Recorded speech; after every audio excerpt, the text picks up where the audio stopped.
Bloodline Killer, emulating Halloween films from the start to the finish, and so many other slasher flicks. Bloodline Killer is a Tubi original, directed by Ante Novakovic, who, along with his brother Krish Novakovic, had a hand in the production of Bloodline Killer, which again emulates so many Halloween movies. So many Halloween movies, taking heaps and heaps and chunks and goddamn body parts off the corpse that is the Halloween franchise.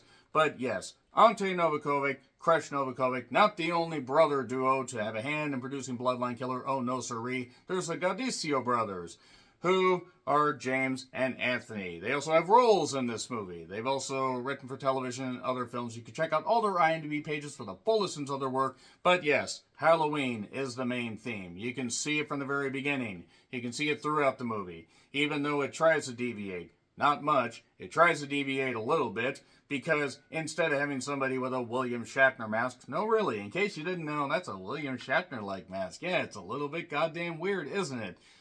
There is a killer with a skull mask named Skeleton. No, really. Skeleton. Creative. Anyway, Shawnee Smith plays Mariah. You're on fire. Mariah. Who's trying to pick up the pieces. Pick up the pieces. Because after the opening of the movie, she loses her husband. And now she must try to basically move on with her life along with her two sons. One who's played by one of the writers. And another who is also just trying to move on with his life and get back together with a girlfriend named Lisa. And we find that out throughout the movie, by the way. But let's just say one of the brothers is not doing all that well. And look, it would be tough to lose, somebody that raised you. Obviously, you would be morose. You'd be upset even after a year. It's never easy, especially in a violent way like that. I'm holding these up, by the way, just to emphasize how much this basically is just like Halloween, because the opening is egregiously just ripping off almost every Halloween opening. I mean, my God, it's insane. The 1978 version, this, and yeah, you have basically, the Michael Myers-like skeleton, who, let's just say, has a tie to one of the particular characters. In case you have not read the IMDb page, I am not going to spoil it there, but I will spoil it in a little bit.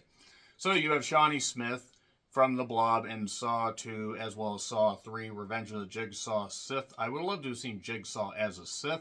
I'm going to put these down right now, by the way, because I think I've made my goddamn point. So, there are other characters in this, obviously. You can't just have Shawnee Smith and a couple people playing the brothers and one playing the killer. Well, you could, and maybe it wouldn't have been nearly as busy, but you do have a detective, Tyrese Gibson, who plays Detective Cyphers. He is not doing cyber crimes, oddly enough.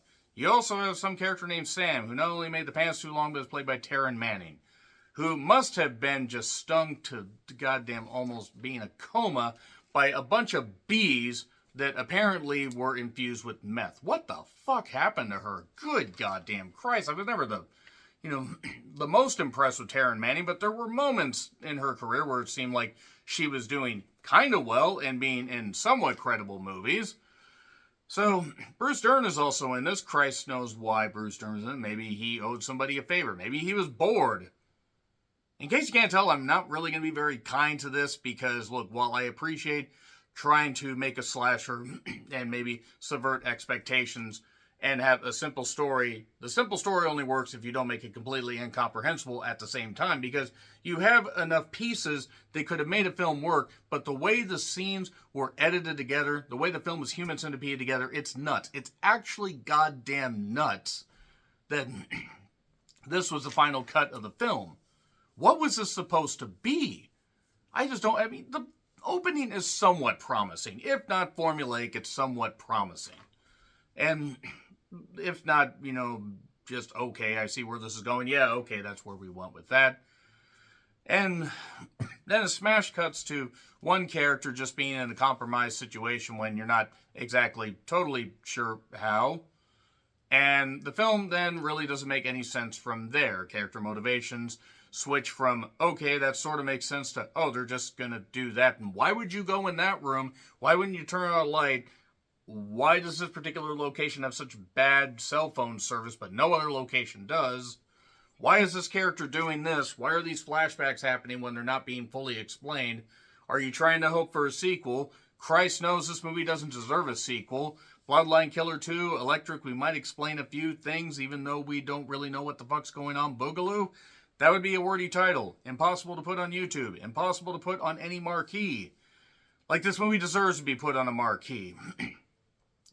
And I do want to say also, while I'm sure the crew tried, there was some terrible camera work after that opening. After that goddamn opening, like, Jesus Christ, the camera's being thrown around. It was nuts. I don't know what the fuck the framing of these shots is supposed to be. I don't know what in the world was, why this stuff was occurring. Yes, it made sense. It was about a killer targeting a family. Yes, that makes sense. And that singular focus is all right, but this movie just didn't have anything to, like, sink your teeth into, and it just got so bad, so incomprehensible. And the character motivations were just ridiculous. Taryn Manning, by the way, evidently any, praise I had for her roles in the past, like, even like if it was like a number of years ago, that must have just, meant nothing, because either that or she actually thought this was good acting. If they thought this was her acting well, good goddamn Christ, I'd hate to see the busted takes. I'm kind of assuming that this movie didn't really have busted takes, because I think this movie was probably hacked out in about a month, if that. Probably in a few weeks, because it felt like it. It felt rushed. There were a few decent kills, I guess, and there could have been stuff that might have worked if there was any cohesion to it. And there wasn't.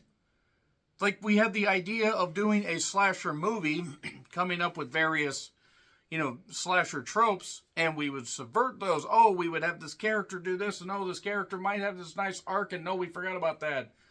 And then we're just going to rush the ending, because this movie's an hour and 45 minutes, and somehow just has to rush everything at the end. Why? You had scenes go on forever. You had certain story arcs that didn't need to be included. It was too busy and also just too goddamn simplified. But also, again, incomprehensible. I mean, I know that's not even a word. Goddamn Christ, this is terrible. This is absolutely abysmal. I'm going to get into spoilers. It's on Tubi if you want to check it out. Tubi's an ad-based streaming service. No, nobody's sponsoring this. I just want to plug Tubi because sometimes you find some good Tubi originals. Let's say it. 3, 2, 1, spoilers. So, basically after her husband is killed, and again, that opening's all right. The first 5 to 7 minutes are all right. Actually, about first 7 to 10 minutes are all right. But Shawnee Smith sees this skeleton guy and then tries to shoot him. But either doesn't hit him or he just somehow has a bulletproof vest or whatever. Like, I mean, we find out later, but at the time we're like, okay, what the fuck happened? Are we pulling at the end of Halloween here? Oh my God, he's alive. I shot him all these times. And then she hits the ground, apparently either so emotionally overcome by the fact that her husband's dead or whatever, or somebody threw the cameraman to the ground and said, fuck, we're just going to make this look good. Smash cut to about, a number of, we smash cut to a year later a little bit, but then suddenly she's in the hospital. Killer's gone. Cops are investigating. The Halloween knockoff music in the credits is absolutely just egregious. Just egregious. So they're in Deep Ridge Hills, or Deep Ridge Falls, that is. Living in Deep Ridge Hills. He's the Axeman. He's the Axeman. He's the Axeman. He's the Axeman. Anyway, yeah, skeleton. Murders happened in the early 80s. The skull started to become iconic in 1990, and the movie rights were sold, and Skeleton was created. The story rights were sold, and now all of a sudden, Mariah is trying to get her son Connor to basically get on with his life, even though he's very morose, and obviously you would be pained dealing with a loss of a parent.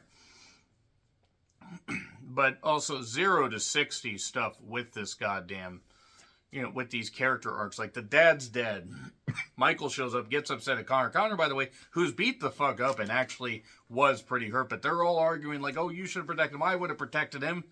By the way, Skelton apparently escaped in 2022, which even if we just went with the age, like say we went around the age of Michael Myers, or say we went around with somebody with as a teenager, say 15, 16, that would mean that he would be basically in about his mid-50s by this point. So, the overacting was insane. There's so many examples of overacting that it's just, you almost have to see this just to believe it. So, Lee is the killer. He's the cousin of Mariah, and Sam is his sister. Sam finds him and basically is taking care of him. She's a nurse. She's got this stuff set up where she straps him down, but takes care of him with meds and heals him up and everything, because she agreed to protect him and knows that he's a killer. Whatever, it's fine.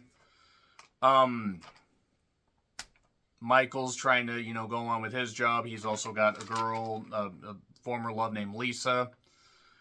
Tyrese Gibson, I don't know what Tyrese is doing in this. It's actually kind of alarming because he's been in a lot of big movies, but whatever. It doesn't really do much here. I mean, he's sort of a detective with a bit of a conflict. He's a renegade cop that doesn't play by the rules. Bruce Dern is a therapist. I think that's in all of 2 scenes. The flashbacks are complete bullshit. Basically, the most I can ascertain from the flashbacks is Mariah is trying to work through her grief, and something happened with her father, and she whispered to a teenage, at the time, Lee, protect me from my father, something like that. We find that out in the second flashback. Sam, who made the pants too long, was facing away, but Sam now feels the family abandoned them, so now she can't abandon Lee. I guess this acting is horrendous, is what I noted. Connor's a terrible character. And I'm not saying, by the way, that these are terrible actors, but the acting on the screen is terrible. That just want to emphasize that right there. Taryn is terrible in this. Taryn the Terrible. There's a point where she shoots Tyrese Gibson and is doing his overacting and stuff like that. And she shoots him, but somehow he doesn't die, because she's apparently a terrible shot. But she's like, Mom, what should I do? I don't know. Go to rehab, possibly. Maybe. Take care of the bee stings in your face. That's mean, but Jesus Christ. I know we all age, but good Lord. Anyway. So, yeah, Michael and Lisa get back together. Lisa doesn't make it to the end, by the way. So, yeah, we find out that maybe there's an implication that Mariah might, have told Lee to kill her dad because maybe her dad was abusive or something, or maybe her dad, I don't know, was a lousy cook. We don't really know. Yeah, let's just go into the layer of the goddamn, beast and everything, where Sam had Lee until Lee was able to get freed by a cop that was Tyrese Gibson's partner, kills him, takes his badge and takes his car and starts driving around. Taryn Manning also is seemingly stalking Shawnee Smith's character, and it turns out also the reason that Lee was able to find them is she mailed, leaving her address on a letter, trying to talk to the person that killed, killed their dad. Like, and I needed to know that he was dead, but it's like, here's the thing though. Obviously there's ties back to her past when she was a teenager and what he was doing and all of that and whatever actually happened. Whatever was left on the cutting room floor. But the thing is at this point, wouldn't you just move on with your life? Wouldn't you just do this? I mean, why would you do that? I guarantee that if he hadn't actually escaped, he probably wouldn't have been able to find them. But none of these characters are intelligent, so it's fine. Lee just kills randomly. Kills a cop. Kills some stupid blonde that decides to not get back in her car for, seconds on end. Taryn basically pours her heart out towards Lee later in the film. And, yeah, then she gets killed. There's a little subplot with a couple kids where one kid gets his neck broken and everything because why not? We need more death. I mean, yeah, death and slashers are all right, but it is what it is. And then we got 15 minutes left. Cyphers, by the way, is alive. Somehow, another detective was able to find him. He's somehow okay. We get an ice skating montage with the family. They're all happy. They get back home, and it's obvious that Lee is still there. Lee, by the way, has his sister's corpse with her face carved off. There's a dog there. The dog is seemingly fine. We don't see the dog die. And people are in other rooms, and then they band together. They get in this room. They run, Lee through the goddamn window. But then he rises up, sitting up like The Undertaker, or like Michael Myers, or like Kane. And which is actually where they got the idea from Halloween. And basically, he ends up killing Lisa. We get these terrible rain effects. Good God, if you can't afford to shoot in the rain, just don't do it. And then the cops are shooting at him. It doesn't seem to work. Like, he either gets shot or he's somehow supernatural, like Halloween Kills. And then Shawnee Smith is just screaming her goddamn heart out, and then suddenly Lee is there, I guess, or he's in some scene and it ends. It ends, and that's basically it right there. I had to describe some of those scenes just because I have to give people an idea, just in case you happen to want to sit down and try to watch this. This is a terrible movie. Bloodline Killer is abysmal. Really, really goddamn bad. I do not understand what the fuck they were going for, and it somehow ended up being worse than I expected, which is definitely saying something. So yeah, I'm sorry, F. It's really, really, really, really fucking bad. Really, really bad. So, nevertheless, agree, disagree with what I said, like, share, subscribe, Twitter handle in the description. I'm John Rentlin. I'll see you soon.